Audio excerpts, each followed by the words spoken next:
ആ ഓക്കെ. ഒരു നേരെ മൂന്നും പാടെ കണക്ട് ചെയ്ത് അതായത് ഇതില് ഓൾറെഡി റൈറ്റ് സൈഡിൽ ഡീസൽ എഞ്ചിൻ കൊടുത്തിട്ടുണ്ട്, റൈറ്റ് ആംഗിൾ ഗിയർ ബോക്സ് കൊടുത്തിട്ടുണ്ട്.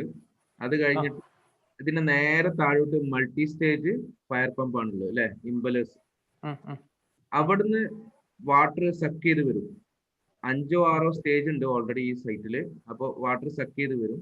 എന്നിട്ട് ആ ലൈൻ നേരെ ഇങ്ങോട്ടാണ് ഡിസ്ചാർജ് ചെയ്യുന്നത്. ഉണ്ടോ? അങ്ങനെ ഡിസ്ചാർജ് ചെയ്യുന്ന ലൈനിൽ ഇവിടെ ഓൾറെഡി ആ PRV അല്ലെങ്കിൽ റിലീഫ് വാൽവ് കൊടുത്തിട്ടുണ്ട് കേട്ടോ. റിലീഫ് വാൽവ് നേരെ പൊങ്ങിയിട്ട് ലെഫ്റ്റിലോട്ട് ബൈപ്പാസ് ചെയ്ത് നേരെ ടാങ്കിലോട്ടാണ് കൊടുക്കുന്നത്. ഇതാണ് ആ റിലീഫ് വാൽവ്. ഇതിനെ പ്രഷർ റിഡ്യൂസ് വാൽവ് എന്ന് പറയാറുണ്ട്, പക്ഷെ റിലീഫ് വാൽവ് എന്നാണ് സാധാരണ NFPയിൽ കാണിച്ചിട്ടുള്ളത്. സാർ അത് ഓട്ടോമാറ്റിക് ആണ്. 7 ബാറിൽ കൂടിയിട്ടുണ്ടെങ്കിൽ ഓട്ടോമാറ്റിക് നമ്മൾ ചെയ്യുന്നത് ആ സെറ്റ് ചെയ്യുന്ന പ്രഷറിന് മുകളിൽ പോയി കഴിഞ്ഞാൽ ഇതിലൂടെ ബൈപ്പാസ് ചെയ്തിട്ട് നേരെ ടാങ്കിലോട്ട് എത്തും. ഓക്കെ, ഇവിടുന്ന് നേരെ ഡിസ്ചാർജ് ചെയ്തിട്ട് മേലോട്ട് പോണില്ലേ? ഡിസ്ചാർജ് ചെയ്ത് മേലോട്ട് പോയിട്ട് ഒരു സിംഗിൾ ഹെഡറിലാണ് ഇത് മീറ്റ് ചെയ്യുന്നത്. കണ്ടോ? അപ്പോ അതിലുള്ള ആ OS-NY വാൽവ് ഈ ഡീസൽ എഞ്ചിന്റെ OS-NY വാൽവാണ്. ഇനി ജോക്കിയും ഇതുപോലെ തന്നെ താഴ്ന്നു വന്നിട്ടുണ്ട്. ജോക്കിന്റെ ഓൾറെഡി നമുക്ക് ഒന്നും കാണാൻ കഴിയില്ല, കാര്യം അത് വെള്ളത്തില് സബ്മേഴ്സ്ഡ് ടൈപ്പ് പമ്പാണുള്ളത്. അപ്പൊ അത് നേരെ പോയിട്ടുണ്ട്. നേരെ താഴേന്ന് വലിച്ച് നേരെ പിന്നെ സപ്ലൈ ആണ്. സപ്ലൈ ചെയ്ത് NRV ഉണ്ട്. NRVന്ന് നേരെ വാൽവ് ഉണ്ട്. വാൽവ് കഴിഞ്ഞ് ഇതേ ഹെഡറിൽ കണക്ട് ചെയ്യുന്നു. അടുത്തത് ഇലക്ട്രിക്കൽ ഓൾറെഡി എങ്ങനെയാണോ മൾട്ടി സ്റ്റേജിന്റെ പിന്നെ ഇംബലേഴ്സ് വെച്ചിട്ടുള്ളത് അതേ സെയിം ലൈനിൽ തന്നെയാണ് ഈ ഇലക്ട്രിക്കൽ മോട്ടറും വെച്ചിട്ടുള്ളത്. ഇത് ചില സമയത്ത് ഇതുപോലെ ആവും. നമ്മൾ നേരത്തെ പമ്പ് റൂം കണ്ടതിൽ ഇതുപോലെ ആയിരുന്നു, അവിടെ ഇലക്ട്രിക്കൽ ഉണ്ടായിരുന്നു അല്ലെ. സൈഡിൽ വെച്ചിട്ട് ഒരു ബെവൽ ഗിയർ പിന്നെ റൈറ്റ് ആംഗിൾ ഗിയർ ബോക്സ് വെച്ചിട്ട് ചെയ്ത്. ഇത് പക്ഷെ അതിന്റെ ആവശ്യമില്ല. ഇത് നേരെ ആ ഇലക്ട്രിക്കൽ മോട്ടറിന് എന്താണ് കണക്ട് ചെയ്ത് വെച്ചിട്ടുണ്ട്. എന്നിട്ട് അതിൽ നിന്ന് പോകുന്ന ഡിസ്ചാർജ് ആണ് ഈ മേലോട്ട് പോകുന്നത്. ഉണ്ടോ? അപ്പോ ഇതിന്റെ OS-NY വാൽവായി. ഇപ്പൊ 3 പമ്പിന്റെ വാൽവ് ക്ലിയർ അല്ലേ? OS-NY വാൽവ് അല്ലെ. ഇനി അടുത്തത് ഈ ഹെഡറിൽ നിന്ന് ഒരു സൈഡിലോട്ട് ടെസ്റ്റ് ലൈനും പോകുന്നുണ്ട്, ഒരു സൈഡിലോട്ട് ഡിസ്ചാർജ് ലൈനും പോകുന്നുണ്ട്, അല്ലെങ്കിൽ ഡെലിവറി ലൈൻ. ഈ ഡിസ്ചാർജ് ലൈനാണ് നേരെ ഹോസ് റീലിലോട്ടോ സ്പ്രിംഗ്ലറിലോട്ടോ നമുക്ക് ആവശ്യമുള്ള ഇങ്ങോട്ടാണ് അങ്ങോട്ട് പോകുന്നത്. മനസ്സിലായോ?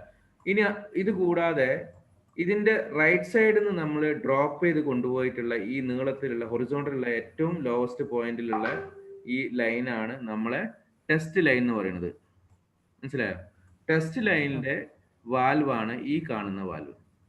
അപ്പൊ ഞാൻ നിങ്ങളോട് നേരത്തെ ചോദിച്ച ചോദ്യം, ഈ വാൽവിന്റെ ഈ റൈസിംഗ് സ്റ്റമ്പിന്റെ പൊസിഷൻ കണ്ടിട്ട് നിങ്ങൾക്ക് പറയാൻ പറ്റുമോ ഈ പമ്പിന്റെ സ്റ്റാറ്റസ് എന്താണ്? റണ്ണിങ് കണ്ടീഷനിലാണോ, ടെസ്റ്റിംഗ് കണ്ടീഷനാണോ, അതോ സ്റ്റോപ്പ് ചെയ്തിട്ടുള്ള പിന്നെ ജസ്റ്റ് ഇൻസ്റ്റലേഷൻ കഴിഞ്ഞ് ഫിനിഷ് ചെയ്ത കണ്ടീഷനിലാണോ? ഏതാണ് പറഞ്ഞത്? കാര്യം എന്താണ്? ടെസ്റ്റിംഗ് വാൽവ് ഓപ്പൺ ചെയ്ത് വെച്ചിട്ടുണ്ട്, മെയിൻ 3 വാൽവും ഓപ്പൺ ചെയ്തിട്ടുണ്ട്, പക്ഷേ ഡെലിവറി ലൈന് ക്ലോസ് ചെയ്ത് വെച്ചിട്ടുണ്ട്. ഈ പ്രൊജക്ടിന്റെ പ്രത്യേകത, ഈ പ്രൊജക്ടിന്റെ റിക്വയർമെന്റ്സ് വളരെ കുറവാണ്. 4-5 ഹോസ് റീലും ഒരു 6 പോയിന്റ് സ്പ്രിംഗ്ലേഴ്സും ഉള്ളൂ. അപ്പൊ അതിന്റെ ഡിസ്ചാർജിന്റെ ലൈനിന്റെ സൈസ് വളരെ ചെറുതാണ്. കണ്ടോ? പക്ഷേ ഹെഡേഴ്സിന്റെ സൈസ് കൂടുതലാണ്. കാരണം എന്താ വെച്ചാൽ ഇവിടുത്തെ റിക്വയർമെന്റ്സ് കുറവാണ്, പക്ഷേ ഈ പമ്പ് മിനിമം ഇത്ര കപ്പാസിറ്റി പമ്പ് വേണം എന്നുള്ള റിക്വയർമെന്റ്സ് ഓൾറെഡി അവിടുത്തെ സിവിൽ ഡിഫൻസിനുണ്ട്. അതുകൊണ്ട് പമ്പിന്റെ കപ്പാസിറ്റി ആസ് പെർ റിക്വയർമെന്റ് അല്ലെങ്കിൽ ആസ് പെർ റെഗുലേഷൻ, ഡെലിവറിന്റെ പിന്നെ ലൈനിന്റെ സൈസ് എന്ന് പറയുന്നത് as per requirement at site. മനസ്സിലായോ? അപ്പൊ ഇതാണ് നമ്മളെ പമ്പിന്റെ ഡീറ്റെയിലിംഗ്. ക്ലിയർ ആയ സാർ? ഇത് ഗ്രൗണ്ട് റൂമിലല്ലേ? ഗ്രൗണ്ട് ഇത് ഓൾറെഡി ഈ പമ്പ് റൂമിന്റെ മുകളിൽ ഫ്ലോർ ഉണ്ടോ ഇല്ല എന്നുള്ള എങ്ങനെ മനസ്സിലാക്കാം?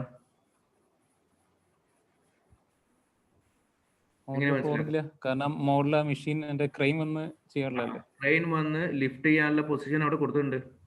മനസ്സിലായോ? അപ്പൊ സ്ട്രെയിറ്റ് പൊക്കേണ്ടി വരും. ആ സ്ട്രെയിറ്റ് പൊക്കേണ്ടി വരുന്നോണ്ട് അതിന്റെ സൈസ് ഏകദേശം 60x60 എന്നുള്ള അളവിലാണെങ്കിൽ സ്ട്രെയിറ്റ് പൊക്കാം.